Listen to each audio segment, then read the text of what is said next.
You're the very best friend I've ever had, and you're good fun. Hi, this is Cricket talking to you. Welcome to Cricket's Clubhouse. This meeting will now come to order. That means let's start having fun right away. We're going to sing songs and play games and hear some stories too. Now that you're an official member of Cricket's Clubhouse, we're going to have a great time, aren't we? Meet me at the clubhouse, down at Cricket's Clubhouse. Meet me at the clubhouse, right away. We'll be singing and laughing. Anything can happen, let's hear it for the clubhouse. Hip hip hooray, there are plenty of refreshments and games for everyone. So bring a smile and stay a while and we'll have lots of fun. Meet me at the clubhouse, down at Cricket's Clubhouse. Meet me at the clubhouse, right away. We'll be singing and laughing. Anything can happen, let's hear it for the clubhouse. Hear it for the clubhouse, let's hear it for the clubhouse. Hip hip hooray. At the very first meeting of Cricket's Clubhouse, I said to my friends Cindy and Jonathan, now that we have a club, we have to have a password. What's a password? Said Jonathan. It's like a secret code, I said. It's something you say that only the other people in the club know about. So Cindy and Jonathan and I thought and thought. How about asparagus? Said Jonathan, and we all laughed. How about Jelly Belly? Said Cindy, and we all laughed some more. And then I said, how about supercalifragilistic? And we all laughed so hard we could hardly stop. And when we finally did, I said, aren't we having fun? Hey, said Cindy, that would make a great password. Aren't we having fun? Oh boy, said Jonathan, nobody's ever going to guess our password. Well, the next week, Cindy and I were already at our clubhouse when Jonathan got there. He knocked on the door and said, let me in. What's the password? I said to Jonathan. And what do you think Jonathan said? That's right. Aren't we having fun? So we opened the door and let Jonathan in. Then, after we'd played games and sang songs and had some refreshments, I said, OK, now it's time to think up a new password. Why? Asked Jonathan. Because if we keep changing our password, said Cindy, no one will ever accidentally find out what it is. Right, Cricket? You guessed it, I said to Cindy. Hey, said Cindy, that would make a great password. You guessed it. Oh boy, said Jonathan, nobody's ever going to find out about our password now. Well, the next week, Jonathan and I were already at our clubhouse when Cindy got there. She knocked on the door and said, let me in. What's the password? Jonathan said to Cindy. And what do you think Cindy said? That's right, you guessed it. So we opened the door and let Cindy in. Then after we sang songs and played games and had our refreshments, I said, OK guys, we really have to think of a good password now. Why? Asked Jonathan. Because my little brother wants to join our club, I said. Can you believe it? Hey, said Cindy, that would make a great password. Can you believe it? Oh boy, said Jonathan, your little brother will never guess that one. Well, the next week, Jonathan and Cindy were already at our clubhouse when I got there. I knocked on the door and said, let me in. What's the password? Said Cindy. And imagine this. I forgot the password. First I said, aren't we having fun? And then I tried, you guessed it. And then I thought and said, hey, you know what? I really did forget the password. Can you believe it? That's right, said Cindy and Jonathan. Can you believe it is the password? And then they opened the door and let me in. Gosh, Cricket, said Cindy, you really had us worried. Why? I said. Because if you didn't remember the password, said Cindy, we were going to have a meeting of Cricket's Clubhouse without Cricket. And then we all laughed. Here's a song we like to sing at Cricket's Clubhouse. It's about a lot of fast animals and one slow one. Let's have some fun. This is what you do. When I name an animal, you do what he does. If he's fast, you go fast. If he's slow, you go slow. Ready? Let's go. Squirrels are racing over the ground. Squirrels are jumping up and down. They're so quick, they're so fast. Squirrels racing past. Mice are running over the ground. Mice are jumping up and down. They're so quick, they're so fast. Mice running past. But the turtle, he's a slow-moving guy, never going anywhere in the wink of an eye.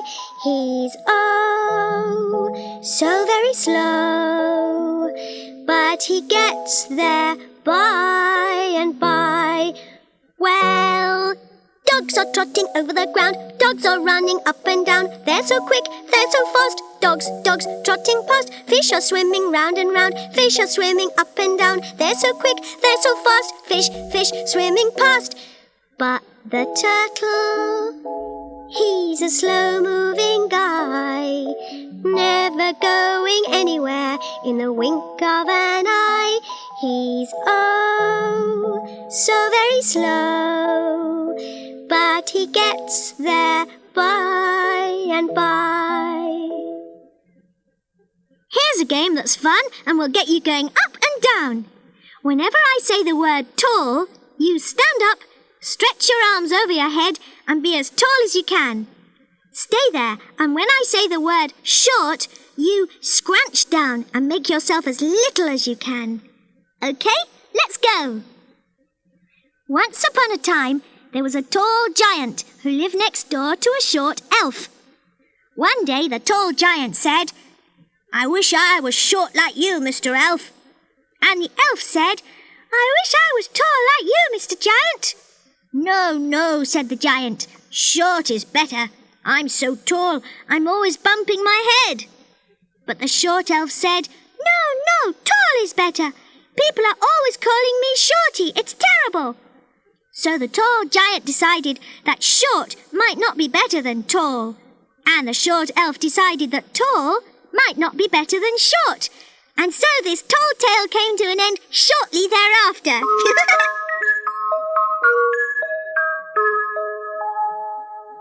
Remember that song I sang about the clubhouse? Well, I'm going to sing it again, only this time I want you to join in at the most important part. When I sing, "Let's hear it for the clubhouse," you sing, "Hip hip hooray." Do you think you can do that? Good. Here goes. Meet me at the clubhouse, down at Cricket's clubhouse. Meet me at the clubhouse, right away. We'll be singing and laughing. Anything can happen. Let's hear it for the clubhouse. Now you. Oh, you can do it louder than that. Come on. Let's hear it for the clubhouse. One more time. Let's hear it for the clubhouse. Hip, hip, hooray. Here's a story about some little mice who had a clubhouse in my kitchen, and about Oliver the kitchen cat. Every afternoon at 4 o'clock, all the little mice came from all over the house to have their mouse club meeting. They played games and told stories, and then they had the most delicious refreshments. Cookies and hot chocolate. There was only one problem. Every now and then, Oliver the kitchen cat would come zooming in just when the little mice were sitting down to eat. "Oh no!" everyone would shout. "It's Oliver! Run, run!" But Oliver wasn't a mean cat. He just wanted to play. "Oh boy, oh boy, oh boy," Oliver would say. "I just love playing tag with the little mousies." And he would zoom all around the kitchen trying to tag as many little mice as he could. Fortunately for the little mice, they were always faster than Oliver, but Oliver didn't care. He loved playing anyway. Then one afternoon, the oldest of the little mice got up to speak. His name was Horatio. "This has gone far enough," said Horatio. "Sooner or later, Oliver is going to catch one of us, and then where will we be?" "But Oliver wouldn't hurt us," said a little mouse named Eugene. Eugene was the newest member of the Mouse Club. "Not on purpose," said Horatio, "but who knows what might happen by accident?" And when they heard this, all the other little mice shivered and shook. "I have an idea," said Eugene. "Why don't we put a bell around Oliver's neck? That way he can't take us by surprise anymore." "Excellent idea," said Horatio. "Eugene, We wish you the best of luck." "But," said Eugene, "why do I have to do it?" "Because you're the newest member of our club," said Horatio. "And besides, it was your idea." So all the other little mice hurried home and left Eugene all alone in the kitchen waiting for Oliver. "How did I get myself into this mess?" said Eugene to himself. "Maybe I should just resign from the club and leave town instead." But before Eugene could make another move, back came Horatio with a little bell and a piece of red ribbon. "There you go," said Horatio to Eugene. "I found this bell in my cupboard, and here's some ribbon to tie it on with." "Gosh, thanks," said Eugene. "Thanks a lot." But Horatio didn't hear him because he was already gone. Well, pretty soon, who do you think came zooming into the kitchen? You guessed it, Oliver, the kitchen cat, was all ready for a game of tag. But Oliver didn't see any little mouses, except for one, and that was Eugene. "Hello, Oliver," said Eugene. "Hello there," said Oliver. "Where is everybody?" "Well, you know," said Eugene, "you know how you're always trying to play tag with us little mice?" "Sure," said Oliver. "I just love playing tag with little mousies." "Yes, well, we know that, Oliver." And before Eugene could stop himself, he said, "And that's why we all decided to ask you to join our club." "Me?" said Oliver. "Me join the Mouses Club? How wonderful!" "I'm glad you think so," said Eugene. "But there's just one thing. You have to wear this bell." "Well, I'd be happy to," said Oliver. "You would?" said Eugene. "I mean, that's great." So Oliver put the little bell around his neck, and Eugene tied the red ribbon in a big bow. "When do I get to have cookies with the rest of the mousies?" said Oliver. "Tomorrow, I guess," said Eugene. "See you then." The next afternoon, all the other little mice asked Eugene, "Did you do it? Did you get Oliver to put the bell on?" "Sure did," said Eugene. And then they all heard the ting-a-ling of Oliver's bell. "Here he comes now," everybody said. "Here comes Oliver, run, run!" But to everyone's surprise, Oliver didn't come zooming into the kitchen like he usually did. Instead, he strolled in, sat down on the floor and said, "Hiya, little mouses. Where's my hot chocolate?" And then Horatio stood up and said, "Eugene, what's the meaning of this?" So Eugene explained to everyone that Oliver was the newest member of the Mouse Club. "But we can't have a cat in a club for mice," said Horatio. "Why not?" said Eugene. Well, said Horatio, "I don't know why not." "That's settled then," said Eugene. "Oliver, have a cookie." So Oliver began coming to the Mouse Club every day, and pretty soon he liked having cookies and hot chocolate so much he didn't miss playing tag with the little mousies at all. You can turn my tape over now, or you can talk and I'll listen. But whatever you do, just remember, I'll be talking to you.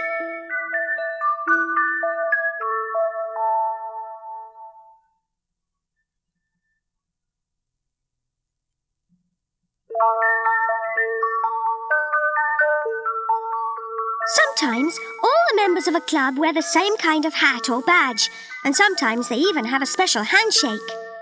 At Cricket's Clubhouse, we've got a special way of saying hello. I'll sing a song that tells you how to do it, and you can practice. First, clap your hands above your head. Then, clap your hands down by your knees. Then, blink your eyes 3 times and wave hello. Ready? Here goes. Clap your hands up high, clap your hands down low, blink your eyes 3 times and you wave hello. That's the official way we greet when we see each other on the street. Clap your hands up high, clap your hands down low, blink your eyes 3 times and you wave hello. That's what the Clubhouse members do, and since you're one, you can do it too. Now that you've practiced till you're really good, can you show me how you do it? I wish you would. Clap your hands up high, clap your hands down low, blink your eyes 3 times and you wave hello. That's the Cricket's Clubhouse way to say good to see you, how you doing today. Clap your hands up high, clap your hands down low, blink your eyes 3 times and you wave hello. That's what the Clubhouse members do, and since you're one, you can do it too.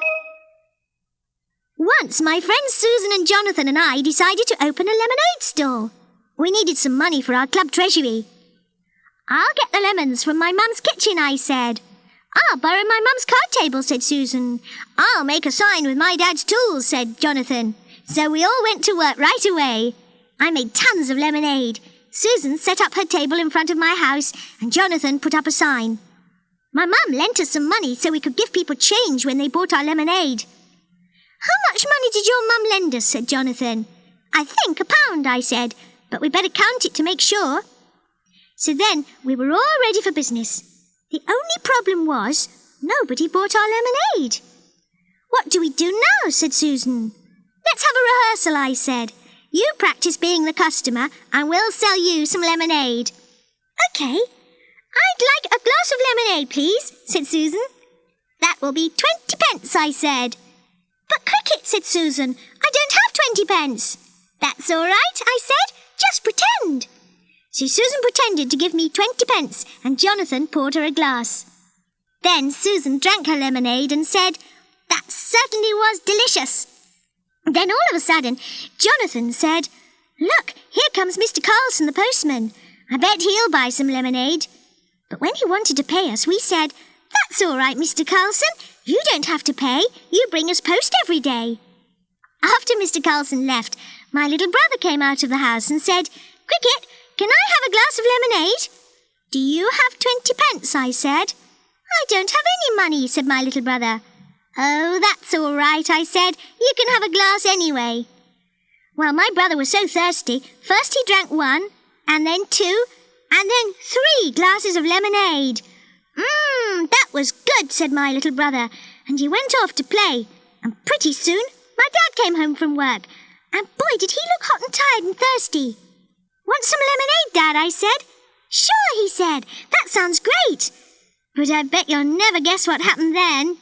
When I started to pour him a glass, there wasn't enough lemonade left to fill it up. Sorry, Dad. Looks like we ran out, I said. That's all right, he said. I'll go inside and get something to drink. Well, guys, I said to Susan and Jonathan, I guess our lemonade stand is closed until tomorrow. So Jonathan took down his sign and Susan folded up her table and I took all the empty glasses into the house. Did you make lots of money for the club treasury, my mum said. No, Mum, I said, we didn't make any money. And then I told her what happened with my dad and my little brother and Mr. Carlson the postman. My mum laughed and laughed and then she said, Cricket, you worked so hard, why don't you keep the money I lent you just to get your treasury started? Gosh, Mum, I said, thanks a lot. So I went back outside to tell Susan and Jonathan, and they said, let's count the money in our treasury one more time. So we did.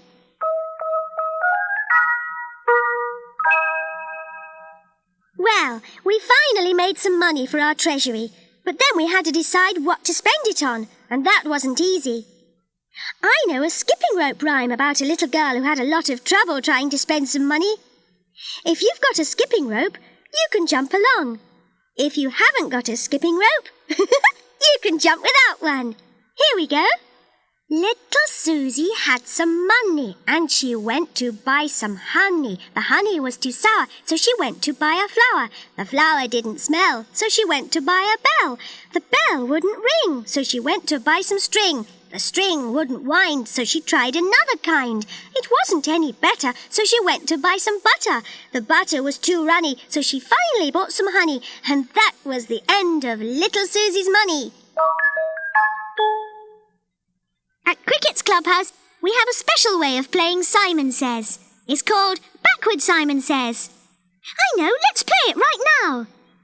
First, make sure you have plenty of room behind you. Now do whatever Simon tells you to.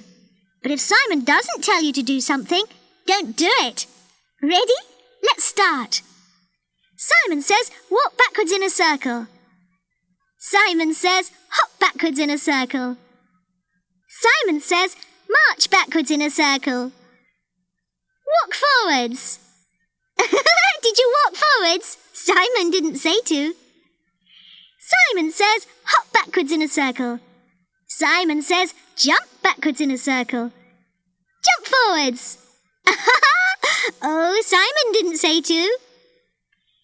Simon says, walk backwards in a circle.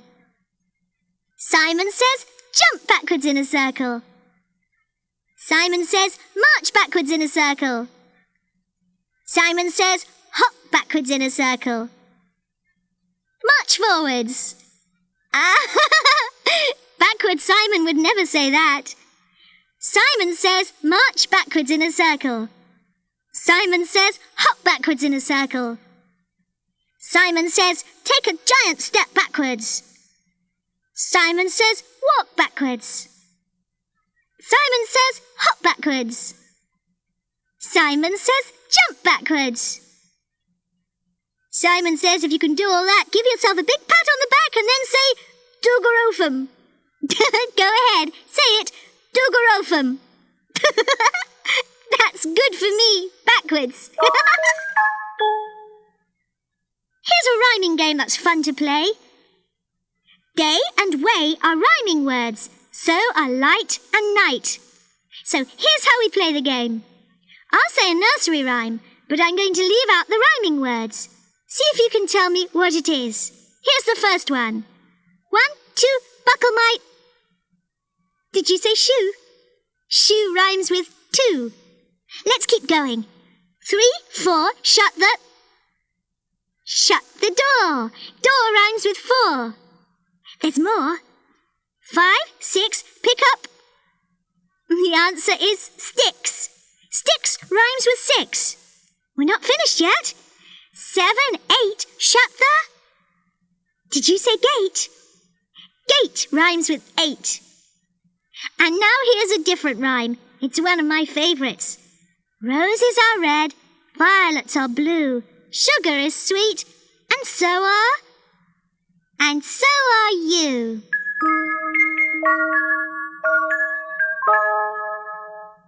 My little brother had wanted to join Cricket's Clubhouse for a long time. Well, one day, we finally let him, and I'm going to tell you how it happened. Once, when our club was having a meeting, Cindy said, "Hey, you know what would be fun? Let's put on a play." "That's a great idea," I said. "How about Beauty and the Beast? It's one of my favourites." So everybody said, "Okay." We decided that I would play Beauty, and Cindy and Susan would play my sisters, and Jonathan would play our father. "But I've never been in a play before," said Jonathan. "How will I know what to do?" "Just pretend," I said. "That's what putting on a play is all about." There was only one problem. We didn't have anybody to play the part of the Beast.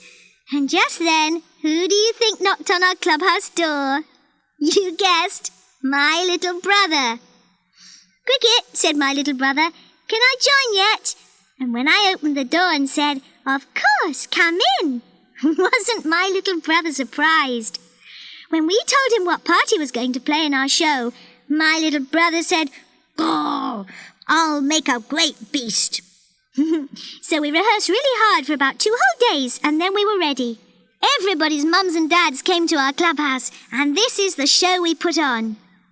Once upon a time, there was a farmer who had 3 daughters, and one day, when he was coming home from town, the farmer got a little tired, so he stopped and rested under an apple tree, and he picked one of the apples. Then all of a sudden, a scary-looking beast jumped out from behind the tree. "Quah!" said the beast to the farmer. "You didn't ask me if you could pick one of my apples. Now you must stay here forever." "Oh, please, Mr. Beast," said the farmer. "I only picked an apple because my daughter Beauty asked me to bring her one."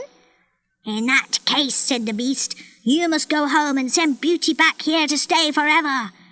So the farmer went home and told his daughters what had happened. And the first daughter said, "I will go and stay with the beast forever." And then the second daughter said, "I will go and stay with the beast forever." And then Beauty said, "No, I will go and stay with the beast forever. After all, I'm the one who asked for the apple." Then everybody cried, and Beauty went off to the beast's house. But as soon as she got there, Beauty went right up to the beast and said, Listen, Mr. Beast, I don't think it was very nice to make me come here. All my father did was take one little apple. It wasn't really because of the apple, said the Beast. I just wanted someone to play with. Then how about this, Mr. Beast, said Beauty. Why don't you come and live at our house? That way you'll always have someone to play with. What a wonderful idea, said the Beast, and he went home with Beauty, and that was the end of our play. Then we all bowed, and our mums and dads clapped for a long time. But imagine this. My little brother kept on going, "Gah, gah." He went right on pretending to be the Beast even after the show was over. Don't I make a great beast, said my little brother. You certainly do, I said. But I still like you anyhow. Meet me at the clubhouse, down at Cricket's clubhouse. Meet me at the clubhouse, right away. We'll be singing and laughing. Anything can happen, let's hear it for the clubhouse. Hip hip hooray, there are plenty of refreshments and games for everyone. So bring a smile and stay a while and we'll have lots of fun. Meet me at the clubhouse, down at Cricket's clubhouse. Meet me at the clubhouse, right away. We'll be singing and laughing. Anything can happen, let's hear it for the clubhouse. Hear it for the clubhouse, let's hear it for the clubhouse. Hip hip hooray.